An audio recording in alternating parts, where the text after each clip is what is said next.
Carlos Ramos. ¿Qué tal? ¿Cómo están ustedes? Muchas gracias por acompañarnos, sobre todo en esta tarde lluviosa en la Ciudad de México. Hay reporte de granizo en algunas carreteras circunvencinas a esta gran metrópoli. Aquí estamos a fondo, qué bueno que está con nosotros, sean ustedes bienvenidos.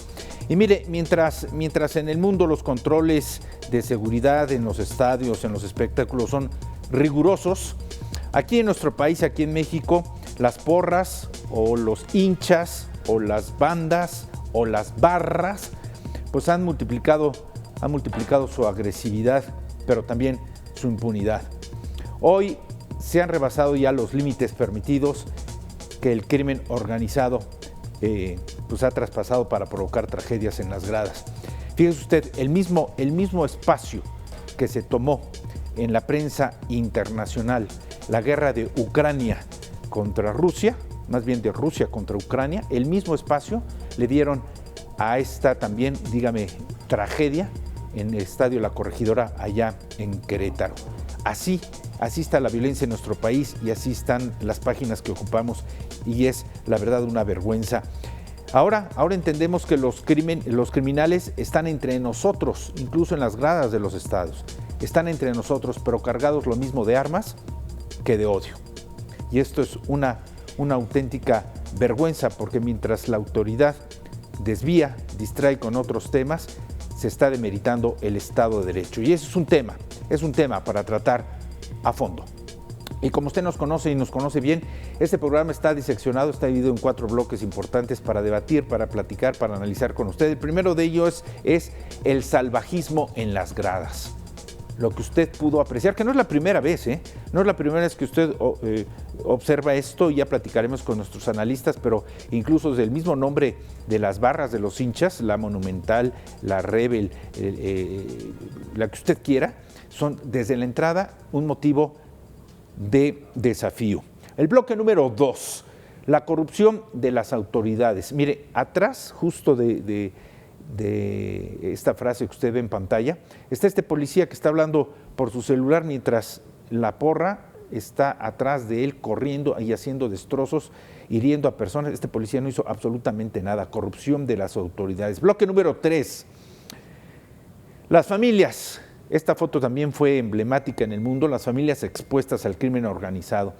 Este chamaquito que usted ve en el extremo de su pantalla está sin camiseta. ¿Sabe usted por qué? Porque el padre se la tuvo que quitar para que no fuera agredido, porque portaba los colores de su equipo favorito. Así, y estamos hablando de un niño. El bloque número 4, bueno, pues la vergüenza mundial.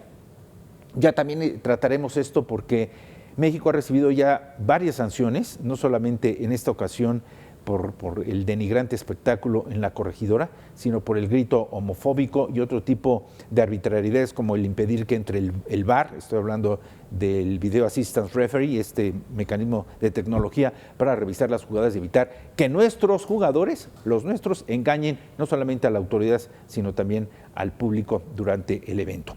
Y me da mucho gusto tener aquí en pantalla, compartiendo con ustedes este espacio de A Fondo, a Beatriz Pereira, quien es reportera de Deportes de Proceso, Hugo Sánchez Gudiño, investigador de la Universidad Nacional Autónoma de México. Hugo, ¿cómo estás? Qué gusto, gracias por atender a nuestra llamada. Mucho gusto en saludarles. Muy reconocido estamos. Hugo Sánchez Gudiño, allá en la FES Aragón. Y Quique Mireles, consultor político. Quique, ¿cómo estás?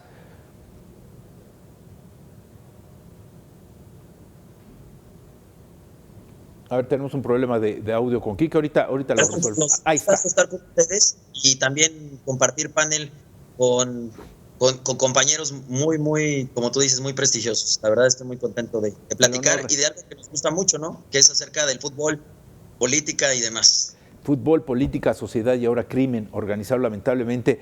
Hugo, eres un gran investigador y te has metido hasta el fondo para entender este comportamiento psicosocial en el graderío. No sé si estés de acuerdo, pero podríamos pensar ahora que lo que vimos en el Estadio Corregidora es la estampa, el reflejo, el espejo de lo que está pasando en la sociedad. Es decir, atentados contra la autoridad, en este caso el árbitro, no creemos en ellos, desconfiamos, les chiflamos, agredimos a los jugadores. Nuestro enemigo personal es el que porta la camiseta contraria a nuestro equipo. Es decir, nuestro grado de agresión, de estrés, ¿nos involucra a todos o estamos hablando nada más de crimen organizado infiltrado en las gradas? Hugo.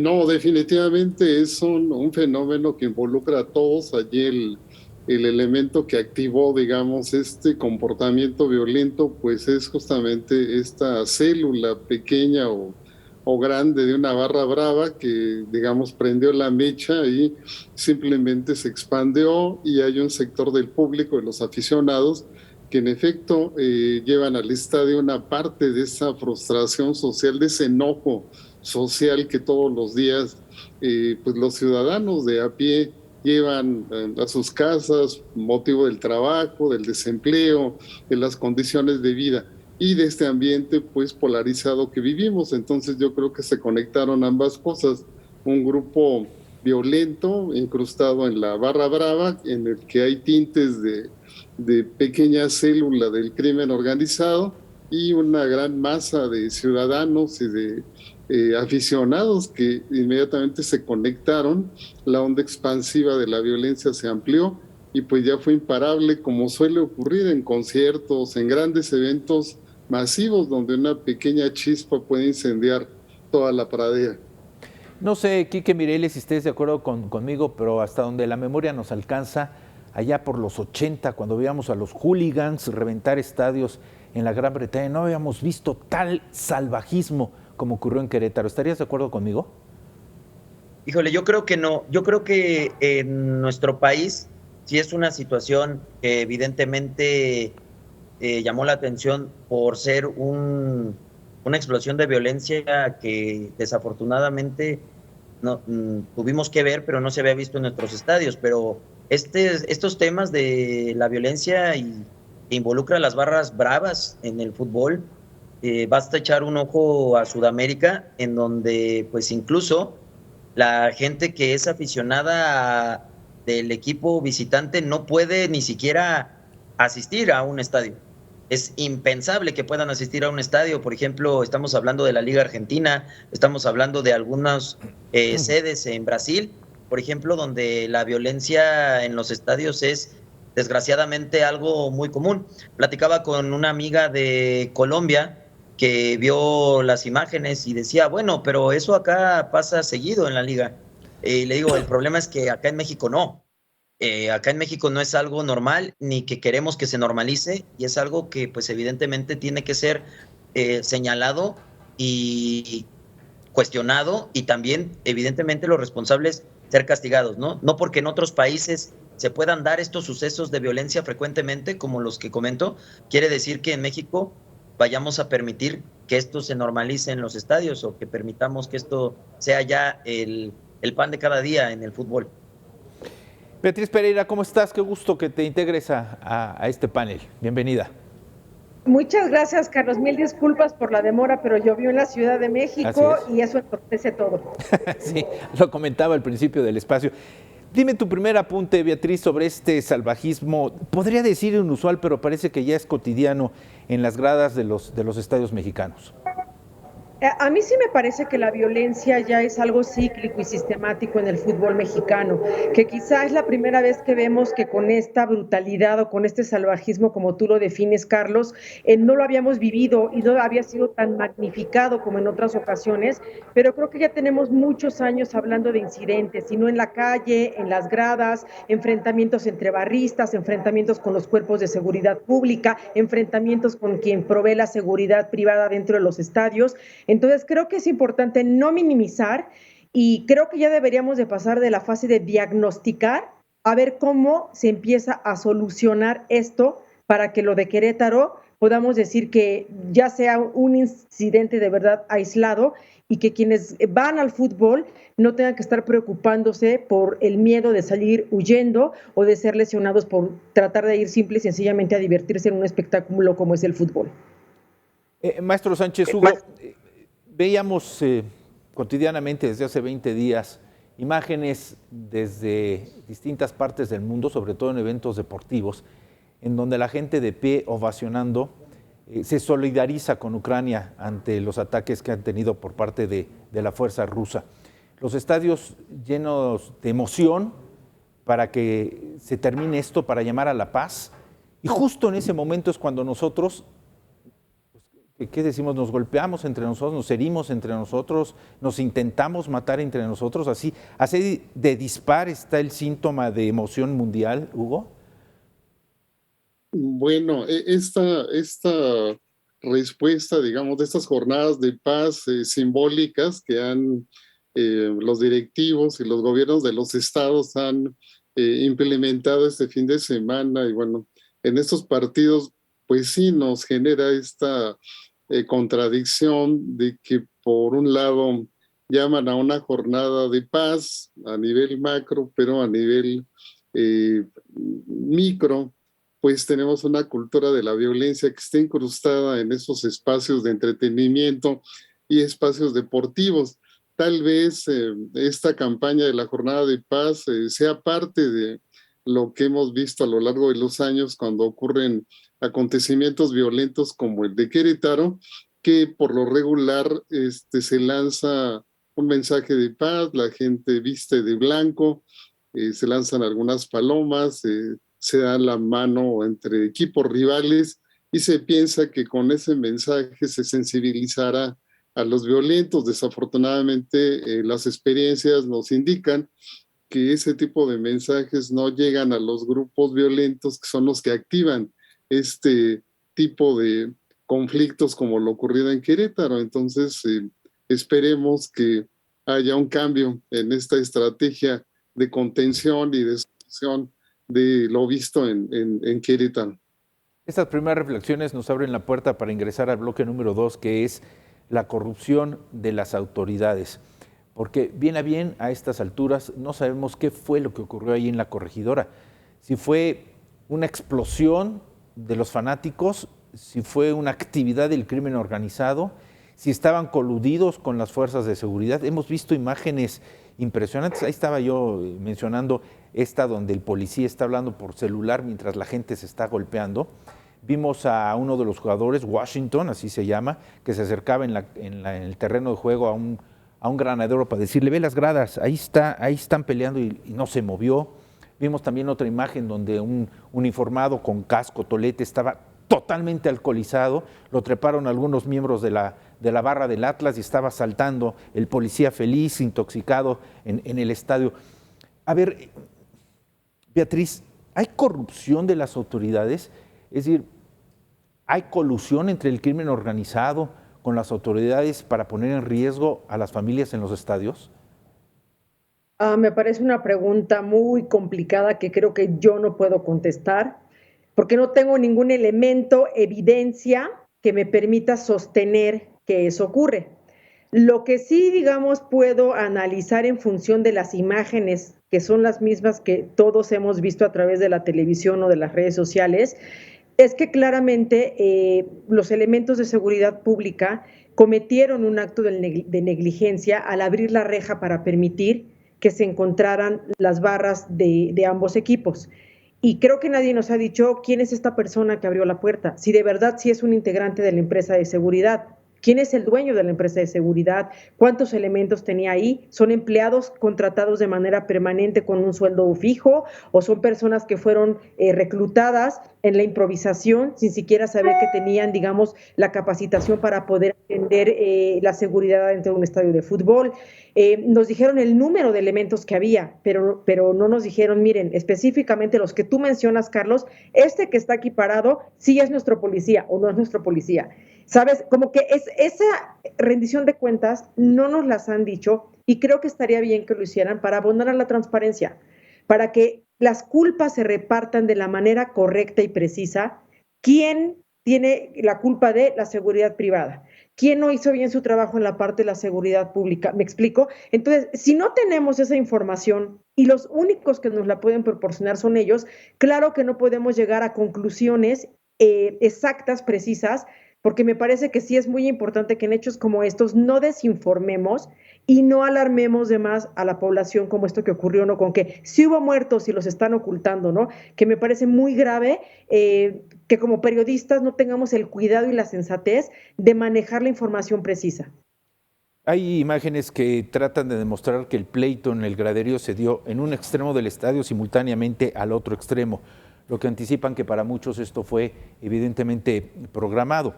Después se habló de un sujeto que representa al huachicol, así como lo escuchamos, al huachicol, que fue uno de los provocadores, mientras que del otro bando de los agresores se habla de un sujeto que está coludido con la empresa privada de seguridad para el ingreso de porros, la cantidad que él quiera, de droga, la cantidad que él estime, y de alcohol, lo que se agote dentro del graderío. Esto me lleva a pensar que sí hay colusión, Quique, pero además dijiste, y vamos a hablar de política, porque nos gusta hablar de política. A ver, no parece muy sospechoso que este evento provocado se ha dado en 2 estados de la República no gobernados por Morena, con 2 probables adversarios políticos de primer nivel para el 2024 como Alfaro o como Curi. ¿No parece muy sospechoso que haya sido de esta manera, Quique? Yo creo que, como bien lo decía Beatriz, hablar de las hipótesis de crimen organizado y de una colusión de carácter político, creo que es hablar sin bases, porque no hay nada que nos indique hasta el momento algo contundente con esta versión. Creo que yo más bien me quedaría con lo que comentaba el maestro Hugo Sánchez, que evidentemente esto fue un estallido de violencia dentro de las gradas. Hay que también poner en contexto a la población, a la gente, de que la rivalidad entre estos 2 equipos también ya se había dado en anteriores encuentros, y que también había habido riñas. Evidentemente no con la brutalidad, como lo comentó Beatriz, con la que vimos en esta ocasión, pero también ya habían tenido muchos altercados entre porras, entre aficionados de Querétaro y del Atlas en Jalisco, ¿no? De hecho, pues esta rivalidad se extendía a redes sociales al retar a los aficionados rivales a venir al estadio, de los 2 bandos, los aficionados del Atlas retaban frecuentemente a los aficionados de Querétaro a ir a Jalisco a este encuentro, y también precisamente, incluso ahora las carpetas de investigación que se abrieron, pues hay personas acusadas de apología del delito precisamente haciendo estas incitaciones a todo lo que sucedió en el partido entre Querétaro y Atlas, ¿no? De las 40 carpetas de investigación abiertas, hay personas señaladas por apología del delito que estuvieron durante la semana en redes sociales posteando e incitando a la violencia en el estadio. Yo creo que sí es un hecho que inicia por algunas riñas en las gradas, y que evidentemente al ver que había enfrentamientos entre aficionados, las barras hacen suyo estos enfrentamientos, es decir, lo hacen ya un tema de rivalidad, de decir, o somos nosotros o son ellos, ¿no? Y pues evidentemente en esa situación, pues el número de la barra de Querétaro, de los aficionados de Querétaro, superaba evidentemente por muchísimo a los aficionados del Atlas, y por eso estamos hablando que se dieron esta situación, ¿no? Lo mismo hubiera podido darse en un escenario en el estadio Jalisco con el Atlas, si hubiera sido al revés.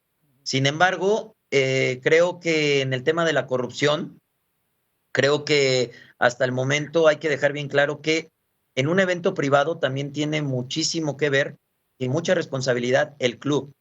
Hay una responsabilidad, y Beatriz no me dejará mentir, tanto del club, hay una responsabilidad de la liga, porque también hay gente que debe de hacer su chamba en la liga para saber si hay condiciones o no para que se lleven a cabo los encuentros. El comisionado evidentemente no se aseguró que hubiera los elementos de seguridad necesarios, sabiendo la liga que también este partido tiene antecedentes de alto riesgo, por los mismos comentarios que te digo, ¿no? Que ya había habido enfrentamientos. El club también contrató a una empresa de seguridad que no demostró tener la capacidad, evidentemente, y que incluso ya fue suspendida por las autoridades estatales de poder realizar ningún tipo de actividad ni de brindar ningún tipo de servicio en todo el estado de Querétaro. Y pues evidentemente se está investigando a los propietarios, ¿no? Y en tema de autoridades, incluido el policía que se ve ahí en el teléfono, pues también ya fueron suspendidos, ya fueron dados de baja por parte del gobierno de Querétaro. Hay funcionarios tanto de Protección Civil como de la Policía Estatal que han sido dados de baja, independientemente pues de las autoridades del club que también ya fueron sancionadas por la liga, 5 años para no poder ejercer ningún tipo de representación dentro de la liga. Creo que la liga se queda corta en el tema de las sanciones, porque era la oportunidad de dar un manotazo fuerte sobre la mesa sobre estos temas de precisamente de seguridad. Creo que desde hace mucho tiempo se viene insistiendo la necesidad de que los clubs inviertan en tema de seguridad en los estadios, sobre todo el tema de reconocimiento facial, y hasta ahora, desgraciadamente, por los sucesos que se dieron en Querétaro, hay estadios y clubs que inmediatamente, de un día para otro, ya empezaron a implementarlo. Entonces no era que no se pudiera ni que no había los recursos, era más bien que no había ahí quien apretara la cuña para que hicieran lo que tenían que hacer, ¿no? Hay estadios que ya en una semana habilitaron esta situación. Ajá. Es increíble que tuvo que pasar algo así para que sucediera. Hugo, Quique, Beatriz, a mí, digo, en lo personal me da la impresión de esto de que ante la gravedad de lo que ocurrió en la corregidora, esto de suspender a los directivos, me da la impresión como cuando se destapa la enorme corrupción en el gobierno e inhabilitan a los funcionarios y con eso se lavan las manos, ¿no? Hablabas, Quique, de la rivalidad de los Gallos Blancos contra el Atlas. Yo no sé, Beatriz, tú que estás muy metida en esto de la reporteada deportiva, si los mismos cronistas en los medios de comunicación damos el motivo suficiente para que esa rivalidad en la cancha entre dos equipos se extienda a las gradas. Digo, la rivalidad de los Gallos Blancos contra el Atlas, yo diría que se potencializa, por ejemplo, con un América Chivas, o diría con un Pumas América.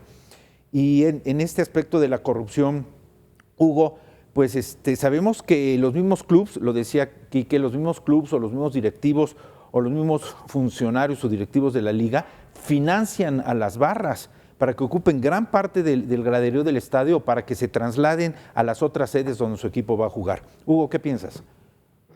Bueno, definitivamente las barras surgen precisamente financiadas y apoyadas por los directivos, ¿no? Es el equipo Pachuca que justamente hoy tiene su evento estelar del Salón de la Fama y quizás ese equipo ha tratado de quitarse a toda costa en estos días esa imagen de haber sido el primer equipo que trajo a México ese modelo.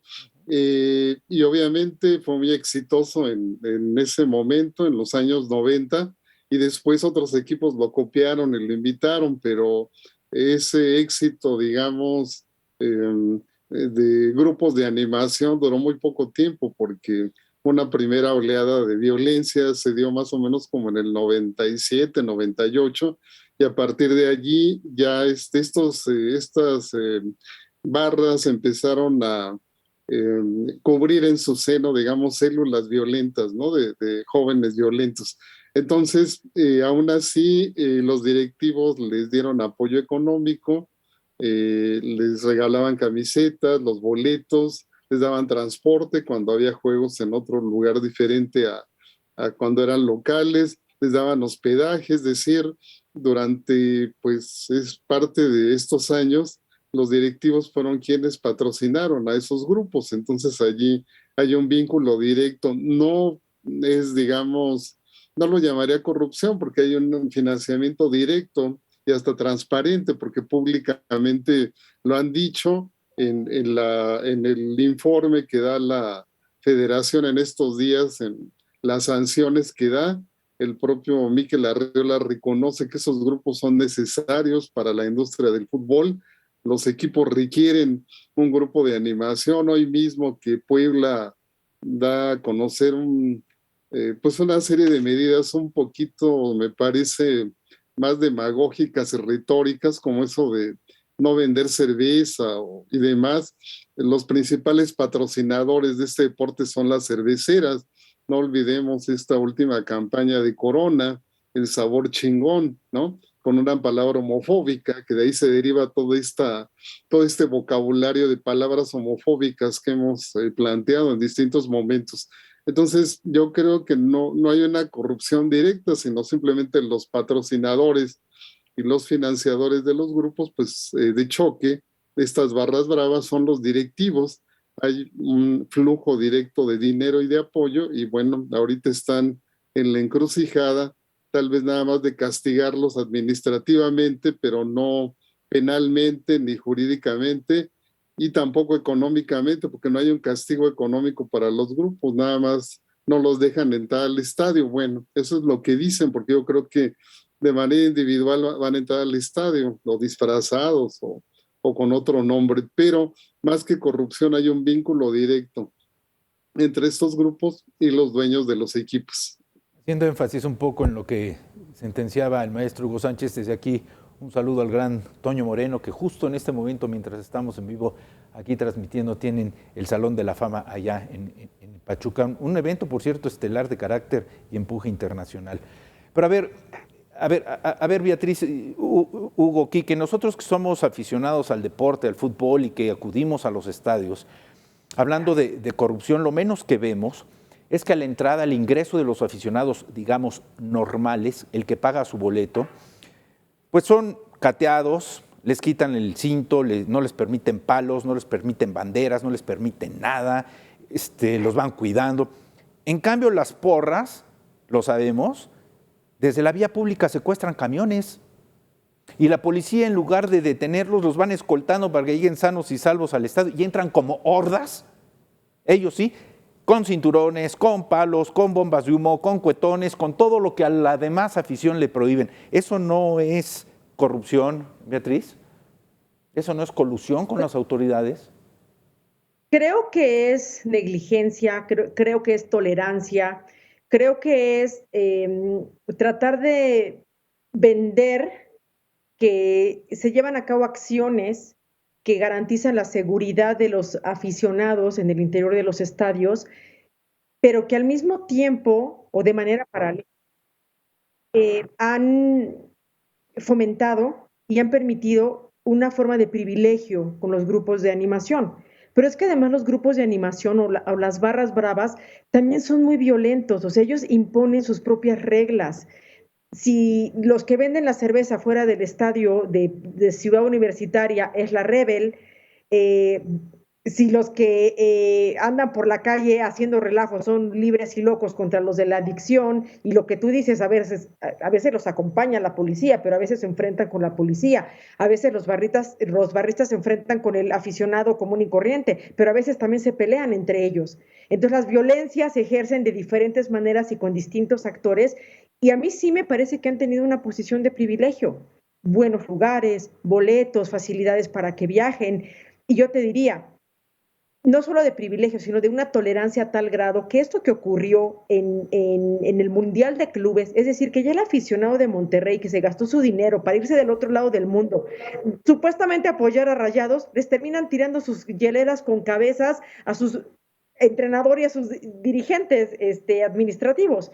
Entonces, ¿qué clase de afición eres el que encaras y violentas de esa manera al equipo que supuestamente respaldas? Los demás, ¿qué esperamos? Pues que la violencia también la ejerzan contra nosotros, ¿no? Entonces han sido privilegiados, han sido tolerados, han sido permisivos con estas barras y claramente ya se les salieron de control. Entonces, pues ahora necesitan ayuda para regresar a este monstruo a la cueva, porque además no lo puedes desaparecer, ¿no? Creo que ya quedó claro que está muy difícil que los desaparezcas. Ahora, ¿cómo lo apaciguas para que siga estando ahí y que deje que la gente común y corriente pues disfruten del espectáculo, ¿no?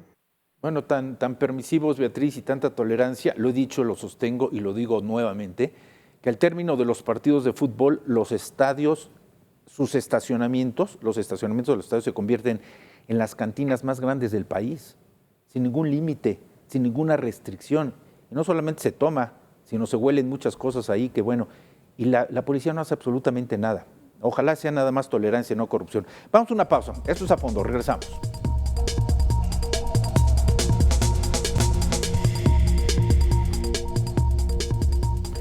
Bueno, pues ahí tiene usted una fotografía que decía yo emblemática en el mundo, esta familia corriendo sobre el césped, sobre el terreno de juego, tratando de evadir pues la violencia en las gradas, y decía yo en el extremo de su pantalla cuando ve este jovencito, este niño sin camisas que el padre se la quitó para que no fuera agredido por algún vándalo del equipo contrario. Las familias expuestas al crimen organizado, este es un tema muy delicado porque Yo no sé qué mensaje, Hugo, le dimos a las familias a través de la televisión con este tipo de imágenes, porque no se cortaron. Es decir, en el momento de la transmisión siguieron transmitiendo, las cámaras seguían a la golpiza. Hemos visto que cuando alguno de estos improvisados, le llaman ahora, saltan a la cancha, la disposición mundial es no tomarlos para que no se hagan estrellas. Bueno, pues aquí parece que las estrellas eran los golpeadores, los reventadores. Pude ver una imagen muy desagradable, que por decoro no la vamos a transmitir, pero de uno de los muchachos heridos, tirados ahí en uno de los pasillos del Corregidora. Otro sujeto llegó y le brincaba varias veces con todo su peso sobre el cráneo, sobre la cabeza. ¿Qué imagen le estamos dando a las familias sobre lo ocurrido en la Corregidora, Hugo? Bueno, la violencia que se vio, las imágenes fueron impactantes y a grado tal que pues un sector importante de las familias, de la opinión pública, estaba indignada, volvieron tendencia esas imágenes fijas, videos, pese a que, bueno, como se ha dicho en distintos momentos en la historia reciente del fútbol, pues las rivalidades entre barras y grupos de choque que hay allí han sido, digamos, célebres, ¿no? En el Estadio Azteca, en Monterrey, en el Cara. Sin embargo, yo creo que el elemento nuevo que hubo aquí, pues son las redes sociales y el hecho de que una parte de los aficionados llevaran su teléfono celular, grabaran y fotografiaran en vivo lo que ocurría y que se transmitiera en vivo. Quizás es el elemento nuevo y el elemento que generó un impacto. El mensaje, pues, es de un impacto inmediato, de cierta hazaña, cierta crueldad en la violencia que ejerció un grupo sobre otro, y pues esto de los descamisados y esta preocupación también en la opinión pública de que ya hubiera grupos de un cártel ya infiltrados allí, que hayan sido los que le dieron ese toque violento extremo, porque antes eran enfrentamientos callejeros y pues no pasaban de eso, pero aquí tiene un sello muy especial lo que allí ocurrió, y esa fotografía del niño o del muchacho descamisado pues es también como un ícono de esos grupos de los cárteles. Entonces yo creo que el mensaje es, bueno, de cierto impacto, de temor, pero también pues hay familias que de plano el mensaje es ya no ir al estadio mientras no haya garantías, digamos, ¿no?, de seguridad, porque, bueno, quedaron en medio del fuego cruzado, ¿no?, como se observa muy claramente, y me parece que esa es la preocupación central que hoy tienen todos los directivos, y en estas campañas que ahorita han impulsado, las de paz, lo de la no cerveza y una serie de cosas, de no dejar entrar a las barras por un tiempo, también tiene la intención de, pues, de que las familias recobren la confianza, las familias futboleras, y regresen a los estadios, porque de alguna manera también representan a un segmento del mercado que es muy amplio, que no va al estadio, pero que en familia se reúne y ve en la televisión un partido de fútbol. Entonces también el impacto negativo que puede traer no asistir al estadio, como darle la espalda al propio fútbol. Entonces yo creo que la preocupación medular ahorita de la autoridad gubernamental y deportiva es que la familia recobre esa confianza de regresar sintiéndose segura, que con estos operativos que estamos viendo en los estadios pues también son impresionantes. El fin de semana creo que en Ciudad Juárez hasta el Ejército, hasta la Guardia Nacional estuvo allí. En Guadalajara, Guadalajara, en el clásico. Cualquiera va al estadio, ¿verdad? Pero quién sabe ese operativo cuánto tiempo dure. Yo no sé si tengamos la necesidad de exponernos a estas imágenes tan denigrantes que vimos en la Corregidora para entender qué es lo que nos está pasando, porque alguien me explicaba, Quique, que esta intención de desnudar a los cuerpos ya golpeados y ya inermes en el piso es un mensaje del crimen organizado, que así lo hacen, bueno, cuando cobran venganzas callejeras los sicarios. ¿Será cierto esto? Yo creo que es una afirmación muy delicada hacerlo, y creo que desde mi punto de vista sería irresponsable, porque evidentemente no ha habido ningún indicio por parte de las indagatorias, por parte de las autoridades, de que esto se haya dado, ¿no? lo que se ha dado, por ejemplo, los 25 detenidos que hasta el momento ha informado la Fiscalía de Querétaro, todos han sido vinculados precisamente a pues su afición al club o a lo que llaman afición, ¿no? Erróneamente llaman afición. Muchos de ellos afirman que pues fue en el momento, algunos dicen que fue en defensa propia, otros dicen que fueron provocados, pero pues no se logra visualizar algo más allá que haya algo detrás. Yo creo que sí, evidentemente rescato las palabras de Hugo al principio, que decía que pues muchas de estas personas canalizaron la frustración que tienen en el día a día y que aprovecharon esa situación, esa explosión de violencia en una situación donde evidentemente ya no había control, había mucho caos, para pues sacar todo lo que hay dentro, ¿no? Porque evidentemente es que algo se rompió, evidentemente no es normal ver ese grado de saña de una persona golpeando a otra por el simple hecho de irle a otro equipo de fútbol, no es normal, no debemos normalizarlo en nuestro país, debemos de señalarlo, debemos cuestionarlo y evidentemente debemos exigir que los responsables de estos actos, como de los que pudieran venir en cualquier lugar, sean castigados y que la federación ponga mano más dura sobre este tema, ¿no? Creo que lo que todos esperábamos después de esto era un manotazo sobre la mesa, como lo comenté, y que viniera la prohibición total de las barras en el fútbol mexicano, cosa que a mi punto de vista, yo soy aficionado al fútbol, pero para mí esa decisión me pareció lamentable y también aplaudible, por ejemplo, la iniciativa que toman algunos clubes, como por ejemplo Chivas, que anunció que desde esta jornada sus grupos de animación no iban a tener acceso al estadio como tal. Es decir, se convirtieron en el primer club en México que prohíbe las barras locales en su estadio, porque todos los demás están prohibiendo las visitantes. Ajá. Pero Chivas fue el primer equipo de fútbol que dice ni la local. Se acabó ese tema y vamos a empezar a darle otro giro a esta situación. Ojalá que más clubs se sumen a Chivas y que la presión venga por parte de los clubes para que venga, pues ahora sí que la extinción de estos grupos, que creo que aquí todos coincidimos que, pues más que espectáculo, ya están generando un riesgo y que están poniendo en entredicho incluso esta fiesta que es el fútbol, ¿no? La verdad es que después de lo que vimos, yo no sé con qué cara un papá o una mamá o con qué tranquilidad puede decirle a sus hijos vamos al estadio, ¿no? A ver un partido de fútbol. Por lo menos yo creo que esa pregunta va a rondar en las cabezas de las familias mexicanas durante un buen tiempo, después de lo que se vio. Pero a ver, vamos a hablar a fondo en este caso, Beatriz, pero parece que los que se golpean son los malos y todos los que no se golpean son los buenos. Yo entiendo, o me gustaría entender, Beatriz, que nosotros estamos pagando por disfrutar de un espectáculo en donde el jugador, en este caso de fútbol, va a dar lo mejor de su talento, no solamente para divertirnos, sino para lograr una superación en común. Es lo que yo entiendo. Pero hemos visto a familias que enseñan a los niños que van a los estadios a mentar madres, a menospreciar, a insultar al árbitro, y ya entraremos al otro bloque con este grito homofóbico. A mí me tocó ver, Beatriz, cómo madres de familia festejaban que el niño gritara y le aplaudían. ¿No tenemos gran parte de culpa también social en esta manifestación agresiva en espectáculos y en el fútbol?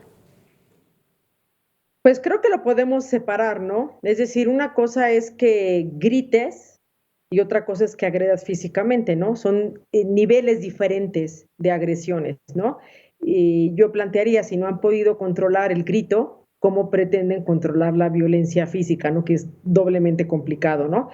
Y a ver, claro que sí, obviamente muchos de los temas que pasan por el fútbol tienen que ver con cuestiones de civismo, tienen que ver con cuestiones de educación, y que los problemas no se resuelven por decreto. No una prohibición de que haya barras significa que ellos se van a extinguir y se van a desorganizar y van a dejar de existir, ¿no? Y como decía el profesor Hugo Sánchez Gudiño, encontrarán la manera de estar en el estadio, encontrarán la manera de llegar y de organizarse allá adentro. No es tan fácil. ¿cómo educas a la gente? O sea, ¿qué te quedaría a lo mejor entonces? Que empezaras con las nuevas generaciones de niños para que les digas que ese tipo de conductas son deleznables, que no lo hagan, pero pues si el papá lo hace y la mamá lo hace y ellos copian lo que hacen el padre y la madre, y creo que el profesor Hugo Sánchez Gudiño en muchas entrevistas que ha dado ha sido muy claro. Al final de cuentas, esto tiene que ver con la masa, ¿no? Con esa colectividad que se reúne, que está ahí y que sabe que de manera anónima se pueden comportar de cierta manera porque no hay consecuencias. Entonces, pues si hay impunidad que fomente este comportamiento del grito homofóbico y al mismo tiempo hay impunidad porque hemos visto desde hace más de 20 años la violencia en los estadios y los agresores salen con una multa administrativa y no hay castigos de verdad y pues no pasa mucho, digamos. O sea, te sale muy barato ir a cometer actos de violencia en los estadios porque no hay nada que promueva que ya no lo hagas. Más Sí. bien existen condiciones para que lo sigas haciendo porque no pasa nada. Entonces, qué difícil, Carlos, porque es un problema estructural, porque es un problema de educación, porque es un problema que te lleva a que tienes que hacer tomar otro tipo de medidas que ya salen del ámbito de la liga, de la federación, de los cuerpos policíacos. ¿Cómo le haces para que el individuo entienda por qué no tiene que gritar de esa manera en el estadio? ¿Cómo le haces para que a la hora de que se encienda las agresiones en el estadio, como acaba de ocurrir ahora en un estadio en Marruecos, donde más de 160 detenidos, un buen porcentaje de esos detenidos eran menores de edad que estaban agrediendo? Y yo te diría, incluso lo acabamos de ver hoy en un juego de fútbol, ¿no? La manera como los jugadores se agreden entre ellos y cómo en la grada después les gritan mono, simio, les hacen ruidos, les dicen cómete un plátano, ¿sabes? Entonces, ¿cómo le haces para que tú controles al propio jugador y le digas que no sea violento y que luego esa violencia no escale a la grada? Híjole, qué complicado. Qué bueno que no soy yo la persona a la que le toca tomar las decisiones y a la que le toca arreglar y corregir, porque a mí me parece que esto es un monstruo de 1000 cabezas, que tú quitas una cabeza y te brota la otra, y quitas esa cabeza y te brota la otra. Qué complicado haber dejado que esto creciera. Y de verdad, voltea a ver en Argentina. En Argentina tienen años atendiendo el problema y es cíclico. Volvemos a ver cómo, a pesar de que credencializan, prohíben las barras, las vuelven a permitir, etcétera, la violencia de pronto estalla. Y creo que a lo mejor lo que nos tocaría es como aprender que, como es cíclico y es sistemático, pues a lo mejor vamos a tener que convivir con esto, y yo tomaría la decisión de yo, como madre de familia o padre de familia, no vuelvo a pagar un boleto para ir a un estadio donde no está garantizada mi seguridad y la de los míos. Vamos al cuarto bloque, aquí, el más difícil. Carlos, sí, dime. De lo que comenta sí, Beatriz es importante destacar, así como la Liga Argentina ha tenido muchos intentos fallidos, creo que también Hugo mencionaba el tema de Inglaterra, o alguien mencionó, creo que fuiste tú, Carlos, sí es. el tema de los hooligans, Inglaterra. Creo que la Liga Premier, si nos ponemos a ver casos de éxito sobre profesionalización de la liga, de la seguridad y que podríamos decir que le han ganado esta batalla a la violencia en los estadios, creo que el caso tendría que ser la Liga Premier de Inglaterra. Y creo que es hacia allá donde las miradas tendrían que estar. Y tenían un problemón y serio con el tema de los hooligans de seguridad, y las estrategias que han implementado en la liga, pues han servido. Beatriz comentaba algo que ahorita por eso me acordé, que decía, yo no pagaría o yo no iré a un estadio donde al pagar mi boleto esté garantizada mi seguridad. Precisamente esa fue una de las cuestiones que implementó la Liga Premier en un inicio para frenar la inseguridad. Elevó el costo de las entradas, de los ingresos, pero no por un tema de exclusión social, de que el deporte fuera para solo un sector de la población, sino porque parte de esos fondos que empezaron a recolectar por un mayor ingreso tenían que ser destinados obligatoriamente por los clubes para temas de seguridad dentro de los estadios. Es decir, incrementaron los costos, pero con un porcentaje obligado para fortalecer la seguridad, que incluye la identificación facial, estos temas de que, por ejemplo, ahí alguien que agreda en un estadio en Inglaterra no es vetado de ese estadio, es vetado de todos los estadios en Inglaterra gracias al reconocimiento facial. Digo, creo que si la liga quiere de verdad ir hacia un buen camino en este tema de la violencia, tiene que voltear hacia ese caso de éxito.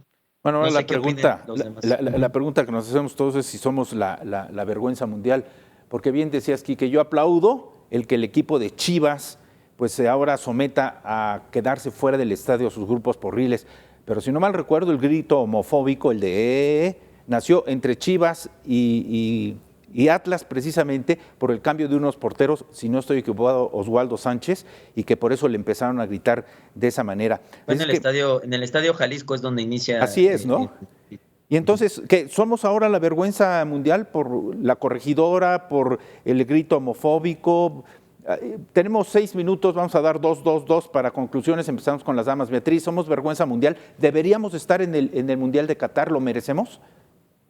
No, no somos vergüenza mundial, somos parte de la vergüenza mundial, porque insisto, esto no es privativo de México, está en el fútbol de América Latina, está en el fútbol de Europa, está en el fútbol de muchos países. Y yo te diría, pues, no ser sede del mundial, pues Qatar, que es un país que viola sistemáticamente los derechos humanos, es sede del mundial, Rusia lo es, y esas sedes de los mundiales se han entregado a partir de sobornos. Entonces, a ver, la FIFA no es un ente pulcro, limpio, que pueda ser ejemplo de absolutamente nada, ¿no? Tenemos que corregir, eso es lo que hay que hacer, ¿no? Pensar, yo lo decía al principio de esta charla, ¿qué se va a hacer? La federación y la liga, ¿quiénes le tienen que preguntar? Hay estudiosos, hay expertos, hay académicos, hay gente que ya sabe cómo se trata esto y son ellos los que les tienen que ir guiando en la oscuridad para que el problema pueda tener una solución que no creo que sea pronta, que será en el mediano y largo plazo y que, insisto, desde mi punto de vista, va a volver a ocurrir porque pues hay un factor humano que pues no se puede controlar, ¿no? Tú no puedes entrar a la conciencia de un ser humano para cambiar de la noche a la mañana la manera como actúa y cómo se ha conducido mucho tiempo en su vida. Que antes en los estadios éramos la fiesta mexicana por la famosa ola, que bueno, se contaminó por todo el mundo y era la fiesta mexicana. Hoy somos el menosprecio, nos ven raro, nos ven, tú me entiendes, con esta vergüenza. Yo sigo insistiendo, ¿tú qué dices? Yo creo que no, yo creo que evidentemente fuimos expuestos, pero yo no creo que violencia en el fútbol sea sinónimo de México. Violencia del fútbol, tenemos que hablar de todo el panorama futbolístico. Desgraciadamente hoy nos toca a nosotros traer esta bandera, que sí, es una vergüenza, pero como bien lo comentaba Beatriz, acaba de suceder también en Marruecos. O sea, es un tema que no es del fútbol mexicano. Lo que sí, yo estoy totalmente en contra es que lo normalicemos. De decir, ocurre en otros estadios, en otras ligas, en otros países, deberíamos de quedarnos como aceptándolo. Ahí sí no estoy de acuerdo. Yo creo que hay ligas que han logrado volverse un show familiar, deportivo, como tú dices, de alto rendimiento, donde la gente paga muchísimo más. Por ejemplo, el caso de éxito de la NFL, donde los costos son increíbles, pero la gente obtiene una experiencia deportiva de alto nivel, una experiencia dentro del estadio de fiesta, de emoción, y creo que hacia allá debemos de poner los ojos. Y yo creo que con esta chispa que tú dices del fútbol, que tiene la pasión que tenemos en México por el fútbol mexicano, yo creo que podemos, después de mucho trabajarle, llegar a algo así, revivir esta fiesta que siempre ha sido el fútbol en nuestro país, ¿no? Pues ojalá y así sea. Hugo, tú que eres un estudioso de esto, recordarás en la memoria que no solamente es la corregidora, voy un poquito atrás, el rechazo al VAR, voy un poquito atrás, el grito homofóbico, voy un poquito atrás, sino el caso de Salvador Cabañas vinculado a las drogas, un tiroteo en un bar y después se le hace un homenaje en el Estadio Azteca. Hugo, cerramos contigo. Sí, bueno, la cultura de la violencia en el fútbol es global. Hace ratito lo veíamos en la Liga Premier precisamente con el equipo del Cholo Simeone, que le gana al Manchester City cuando tiene que salir corriendo porque le avientan una serie de objetos. Es decir, la cultura de la violencia está presente. Obviamente la Liga Premier logró extirpar a los grupos violentos, ¿no? A estos hooligans, pero bueno, es un tema aparte. Esa experiencia, el primer elemento fue lo sociocultural y el segundo elemento pues es una liga elitista que excluyó prácticamente a los sectores más populares de donde provenían los hooligans. Aquí el modelo mexicano es complicado de que repita eso, pero sí se requiere un diagnóstico académico, un diagnóstico político y un diagnóstico deportivo para que nos permita encontrar en el futuro soluciones de largo plazo, y ahí coincido con la excelente periodista Beatriz Pereira en el sentido de que esto no se resuelve de hoy a mañana, sino es a largo plazo, y ahí tendremos que participar aficionados, comunidad, directivos y obviamente gobierno. Muy bien, vamos a hacer una pausa, estamos a fondo, volvemos.